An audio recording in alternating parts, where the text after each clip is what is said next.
Another day, another vlog. So meron nga po tayong nakita na naman para sa ratings ng dalawang noontime show. At very bad news nga po ito para sa TV network ng mga kapuso. Bakit kanyo mga kaparokya? Sapagkat unti-unti po silang pinapataob ng TV network na pagmamayari nga po ng business tycoon na si Manny V. Pangilinan. Ito ay para sa noontime shows. So last week or sa previous content nga po natin ay pinag-usapan po natin yung ratings ng dalawang noontime show in a single channel. Ito nga po ay sa TV5 para sa 8 Bulaga at GMA Network naman po para sa 8 Showtime, kung saan ay pinataob ng TV5 ang GMA when it comes sa noontime program. Ito po ay araw ng January 19 hanggang January 22. Pero ngayon mga kaparokya, muli na naman pong pinataob ng TV5 ang GMA Network para sa pananghaliang programa dito sa bansa, ang It's Showtime at ang Eat Bulaga. Pero bago natin i-detalye sa inyo yan mga kaparokya, ay magpapakilala po muna ako sa inyo. Ako nga po pala si Mervin, the man behind Kaparokya TV. At sa lahat ng sumusubaybay, tumatangkilik ng video ko na ito, ay humihiling po ako sa inyo na please, huwag niyo naman pong pakiskip ang ads na lumalabas sa video ko na ito. Malaking tulong po ito mga kaparokya para sa akin. At sa mga newest viewers po natin dyan out there, ay makikiusap po ako sa inyo na pakisubscribe naman po ang aking YouTube channel. At paki-like and share nyo na rin mga kaparokya. Paki-like naman po dahil malaking tulong po para ma-recognize po ni YouTube ang ating mga video na ina-upload. Kasi mas nire-recognize nga po ni YouTube ang isang video kapag may like, may comments. Yan po ang isa sa mga requirement ni YouTube para ma-recognize ka. But anyway mga kaparokya, kamusta po kayo? Naway na sa mabuting kalagayan po kayo habang pinapanood nyo po ang video ko na ito. At sa lahat po ng viewers natin na nagtatrabaho overseas, mag-ingat po kayo palagi dahil kayo po ang maituturing po nating bayani or bagong bayani ng ating bansa. Muli, maraming salamat at sobrang na-appreciate ko po kayo mga kaparokya. So mga kaparokya, sa previous content nga po natin ay may pinag-usapan tayo regarding sa ratings ng dalawang noontime show nitong nagdaang January 19 hanggang January 22 na kung saan ay pinataob ng TV5 ang GMA Network. At muli ay meron na naman po tayong nakitang ratings or TV ratings. Ito po ay coming from Big Entertainment. So knowing naman po ang Big Entertainment ay followers or supporters ng TV5. So maganda talaga mga parokya, makita din po natin yung overall TV ratings ng lahat ng programa para ma-analyze din po natin kung gaano ba kataas din yung nakuwang ratings ng ibang programa ng 8 Showtime. Pero magpo-focus po tayo mga kaparokya sa nakita po nating ratings. So ito po mga kaparokya ay mula January 22 hanggang 29, araw ng Biyernes hanggang Huwebes. So kailan po ba nag-start yung newest segment ng Eat Bulaga na The Age is Right? Noong January 23. So meaning mga kaparokya, simula po nang mag-pilot ang segment na ito ay tumaas po ang ratings or pinataob ng TV5 ang GMA Network or ng Eat Bulaga ang Eat Showtime in a single channel. Ano man po ang TV stations na meron ang Eat Showtime. Dahil nalagpasan na nga po nito or tinalo na nga po nito yung pinakamayamang TV network dito sa bansa na GMA Network.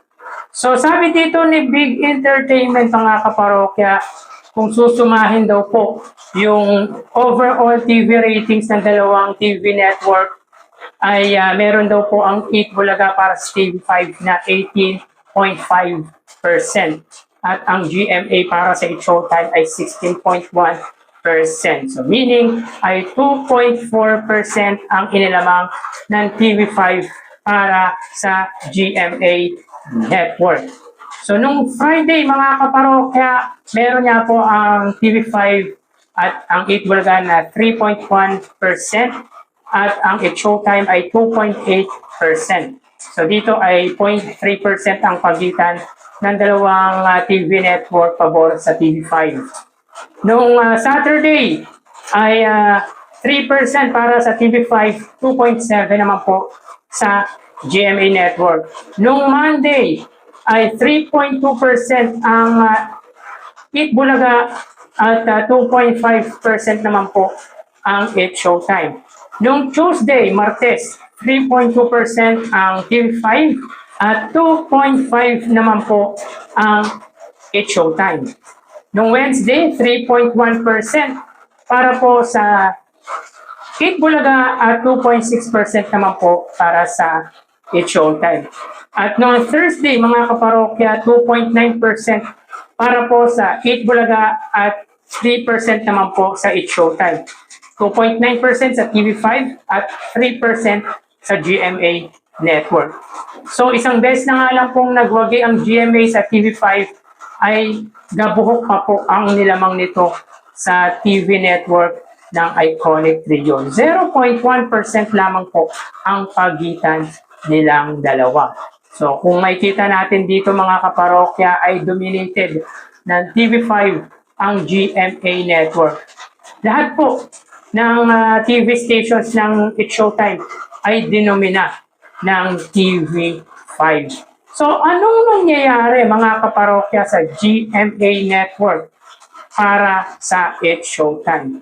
Alam niyo mga kaparokya, hindi magandang senyalis ito sapagkat alam naman po natin na malawak ang naaabot ng GMA Network, napakalakas pa ng kanilang signal. Abot pa nga yung mga liblib na lugar. Kaya masasabi natin na malawak ang naaabot ng nasabing TV network. Unlike sa TV5 na very limited lang talaga ang naaabot nila. At napakahina pa nga po ng signal nila. So hindi maganda to mga kaparokya on the part of GMA Network as well as sa Eat Showtime. Bakit kanyo mga kaparokya? Pwede pong maapektuhan yung mga advertisement at sponsors ng GMA or ng Eat Showtime. Kung natatalo sila ng TV5 sa ratings, ay pwedeng maglipatan ang advertisement or advertisers at sponsors sa TV5 or sa Eat Bulaga particularly. Well, mga kaparokya, pagdating naman po sa sponsors ay angat na angat naman po dyan ang Eat Bulaga. Meaning to say mga kaparokya ay sinusuporta naman po talaga ng mga big time sponsors ang Eat Bulaga, lalo na sa segment na Sugod Bahay.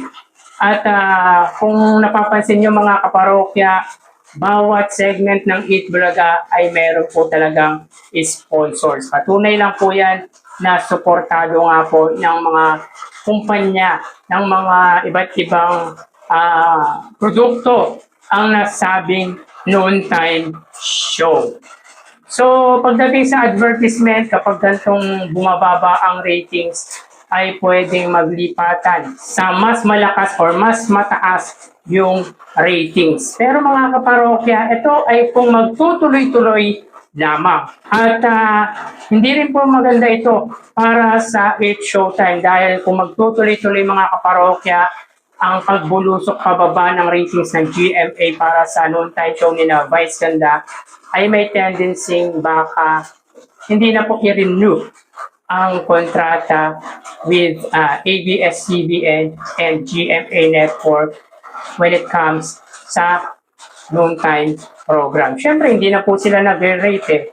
So, mas maiisipan or mag-iisip ang GMA na gumawa na lang ng sariling noontime show since meron naman po silang kakayahan na gumawa ng panibagong noontime show. And TikTok lang ay nandyan lamang po mga kaparokya. Pero hindi po natin alam kung kayang makipagsabayan yan sa It's Showtime at sa Eat Bulaga. So yun nga po mga kaparokya, dito ay para sa akin, hindi po maganda to on the part of GMA Network at It's Showtime as well. Sapagkat malawak nga po ang naaabot ng GMA at hindi naman po basta-basta ang noontime show ng ABS-CBN na It's Showtime. Well recognized na po yan mga kaparokya at mahuhusay din po ang mga host nito. At isa nga po sa nakikita natin dyan mga kaparokya ay pwedeng nagsasawa na. Tanong po yan mga kaparokya, pwedeng nagsasawa na ang mga viewers ng GMA Network sa It's Showtime. Pwede rin pong confused or nalilito ang mga viewers sapagkat sa dami nga po ng TV stations na meron ang It's Showtime ay hindi na po nila alam kung saan sila manonood. Pwede pong mangyari yun mga kaparokya. Kaya napapaisip sila na sa Eat Bulaga na lang manood pero hindi rin mga kaparokya sapagkat yung number of ratings ng Eat Bulaga ay simula ay 3% na po ang nakukuha nila. More than 3% or minsan pa nga ay 2.9% yung ratings ng Eat Bulaga para sa TV5.